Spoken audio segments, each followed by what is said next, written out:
Hello guys, इस video में हम बात करेंगे सबसीक्वेंसेस ऑफ अ स्ट्रिंग के बारे में। सपोज हमें एक इनपुट स्ट्रिंग गिवन है विच इज एबीसी।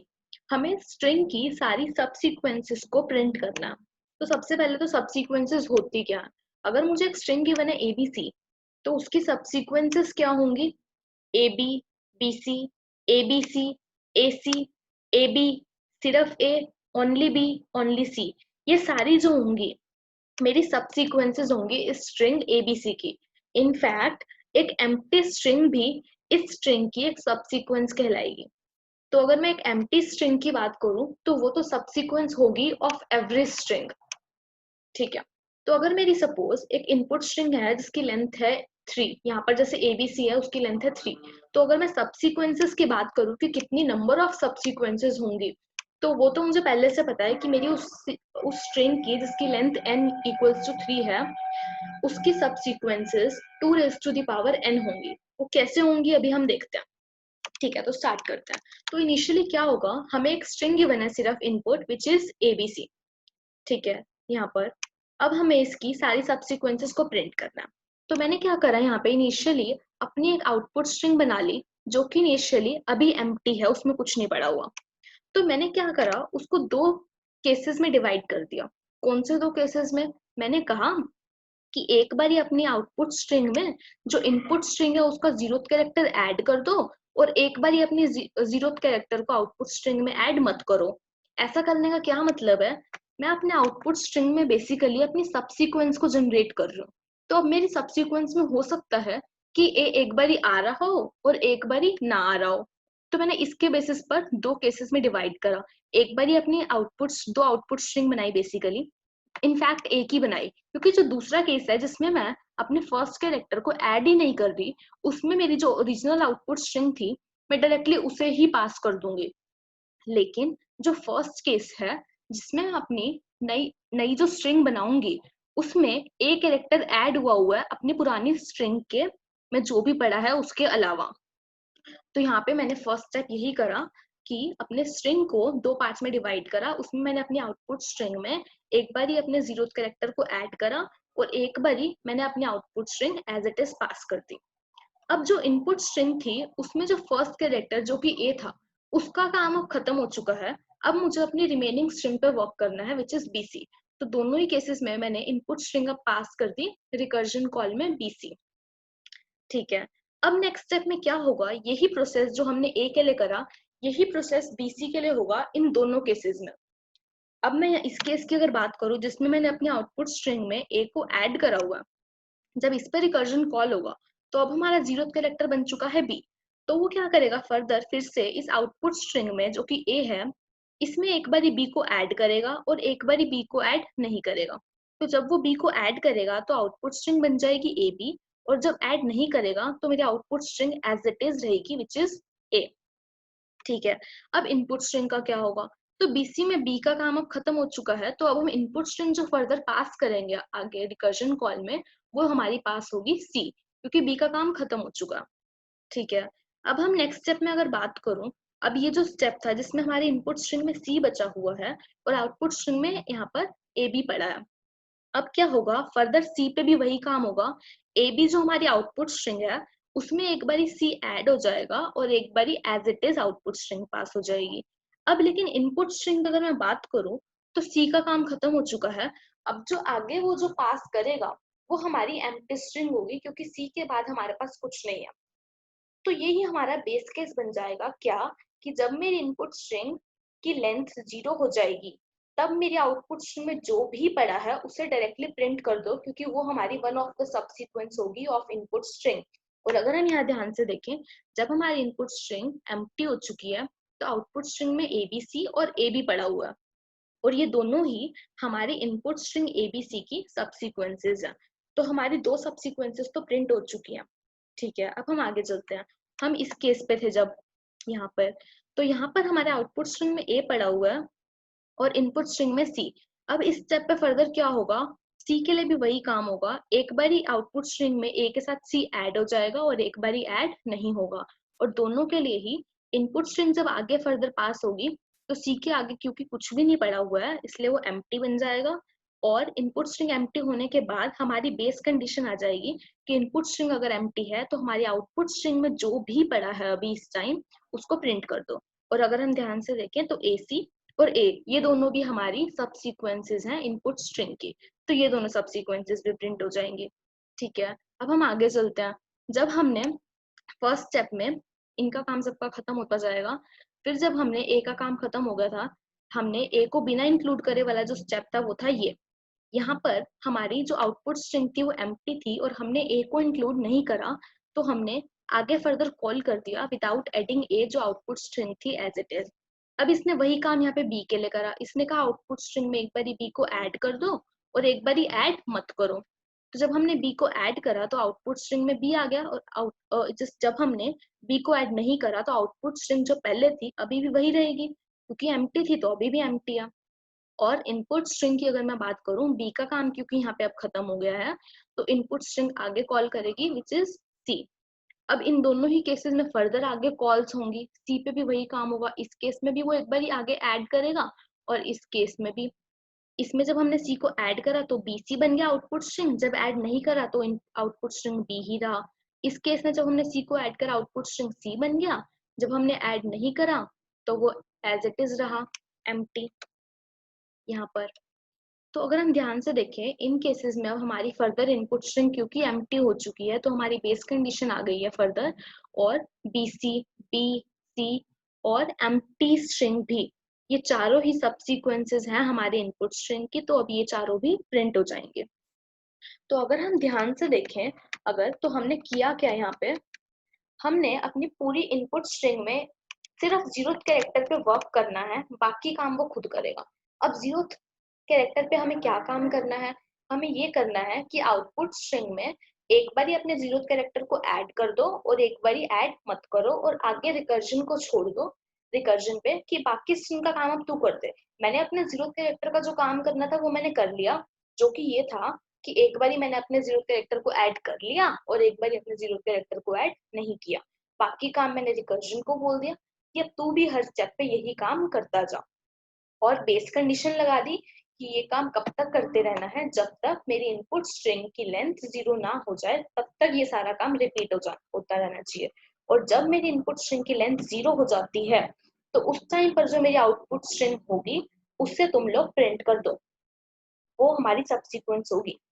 ठीक है, तो अगर हम ध्यान से देखें यहाँ पर हमारा क्योंकि लेंथ ऑफ स्ट्रिंग 3 थी एबीसी के लिए, हमारी टोटल नंबर ऑफ सबस्ट्रिंग्स कितनी निकली 8, ABC, AB, AC, A, BC, B, C and empty string.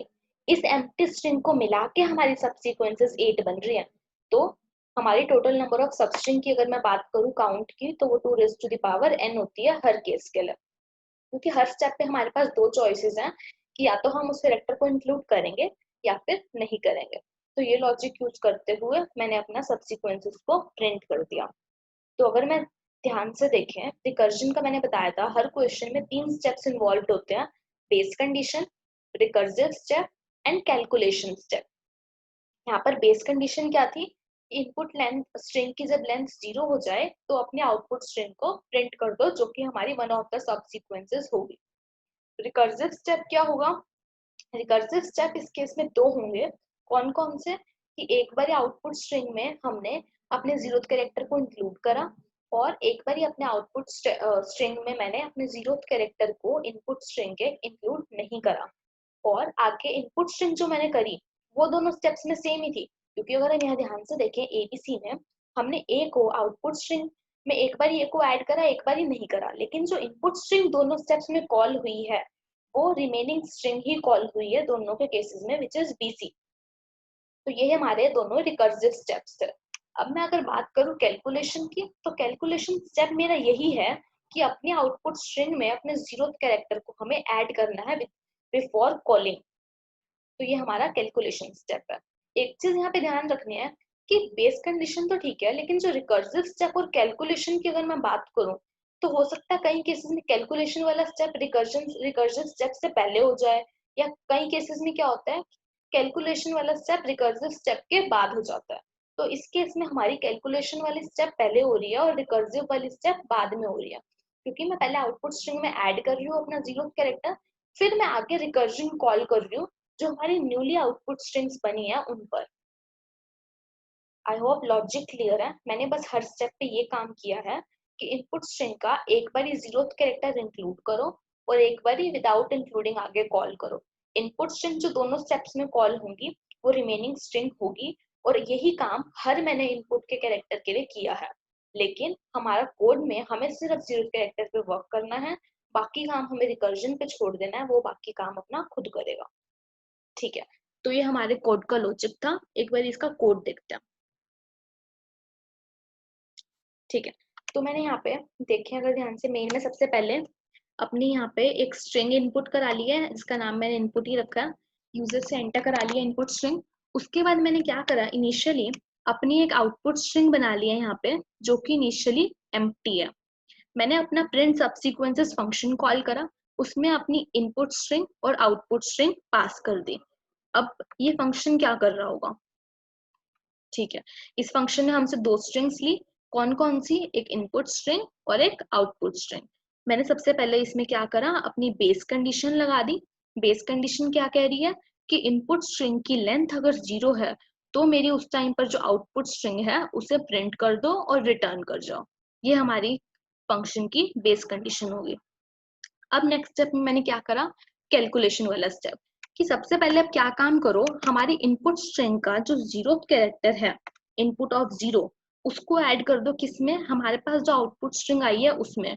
और ये इसको ऐड करने के बाद जो नई स्ट्रिंग बनेगी उसका मैंने लेट से नाम दे दिया आउटपुट 1। ठीक है, अब मैंने क्या करा, रिकर्सिव स्टेप कॉल करा। ये हमारा बेसिकली ये जो स्टेप था जिसमें मैंने अपना 0th कैरेक्टर को ऐड करा है, ये मेरा कैलकुलेशन वाला स्टेप था। अब मैंने नेक्स्ट स्टेप में क्या करा, अपने एक बारी इसी प्रिंट सबसीक्वेंसेस फंक्शन को कॉल करा, जिसमें मैंने आउटपुट स्ट्रिंग क्या पास करी है, एक बारी आउटपुट 1, जो कौन सी स्ट्रिंग है, जब मैंने 0th कैरेक्टर को ऐड कर दिया है। और दूसरे स्टेप में मैंने वही स्ट्रिंग पास करी जो मेरे पास आई थी आउटपुट। इसका मतलब क्या है कि मैंने अपने 0th कैरेक्टर को ऐड नहीं किया। अब मैं बात करूं इनपुट स्ट्रिंग की, तो दोनों केसेस में इनपुट स्ट्रिंग क्या पास हुई है, लेट से एबीसी अगर मेरे पास आती इनिशियली, तो मैंने फर्दर जब कॉल किया तो मुझे बीसी पास करनी थी। उसके लिए स्ट्रिंग का हमारे पास एक इनबिल्ट फंक्शन होता है, डॉट सब एसटीआर ऑफ 1। इसका मतलब क्या है कि अगर मेरी स्ट्रिंग एबीसी थी तो वो एक कैरेक्टर को स्किप कर देगा, बीसी को आगे भेज देगा। ये हमारा सब एसटीआर फंक्शन काम करता है ऐसे। इसलिए मैंने इनपुट डॉट सब एसटीआर ऑफ 1 जब पास करा अपने आर्ग्यूमेंट में, तो एबीसी की जगह यहाँ पर बीसी पास हुआ। तो इनपुट स्ट्रिंग दोनों ही केसेस में बीसी पास होगी। आउटपुट स्ट्रिंग एक बारी ए को इंक्लूड करेगी विच इज आउटपुट 1, और एक बारी विदाउट इंक्लूडिंग आउटपुट 1 होगी, जो मेरी इनिशियली जो स्ट्रिंग थी आउटपुट वही होगी। तो मैंने दोनों बार रिकर्जन कॉल करा, बेस कंडीशन लगाई और रिटर्न करके। तो ये मेरा कोड का लॉजिक था, सिर्फ 3 स्टेप में डिवाइडेड था, बेस केस, रिकर्सिव स्टेप और कैलकुलेशन स्टेप। ठीक है, आई होप क्लियर है सब कुछ। एक बार ही रन करते हैं कोड को।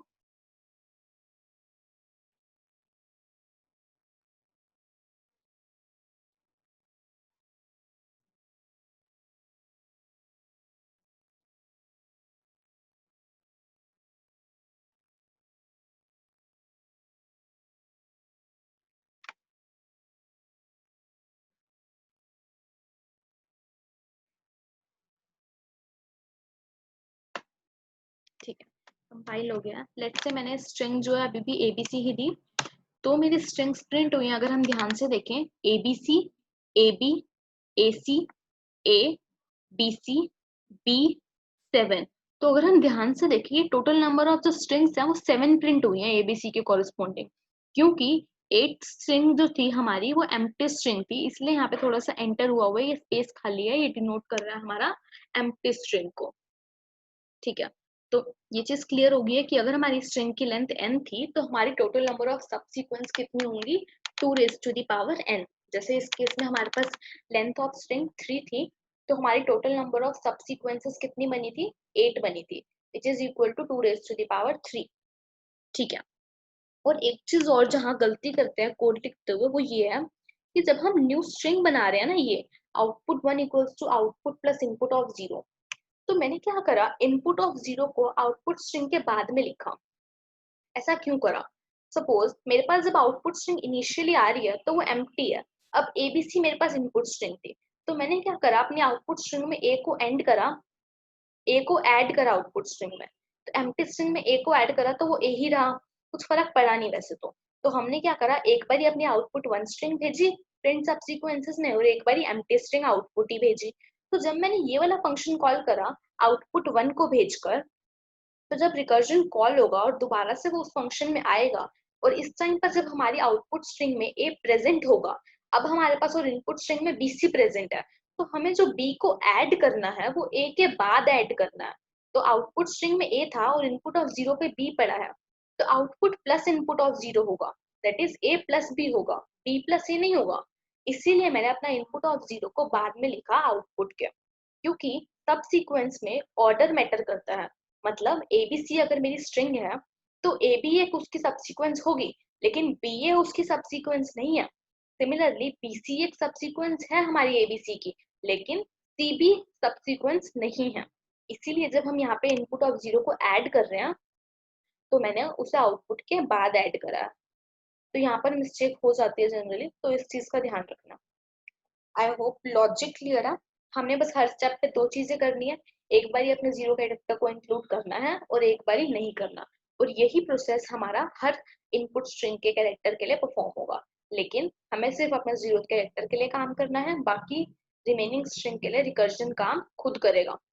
3 पार्ट्स में उसको डिवाइड करो, बेस कंडीशन, रिकर्जन और कैलकुलेशन। बस, आई होप क्लियर है। ठीक है, थैंक यू।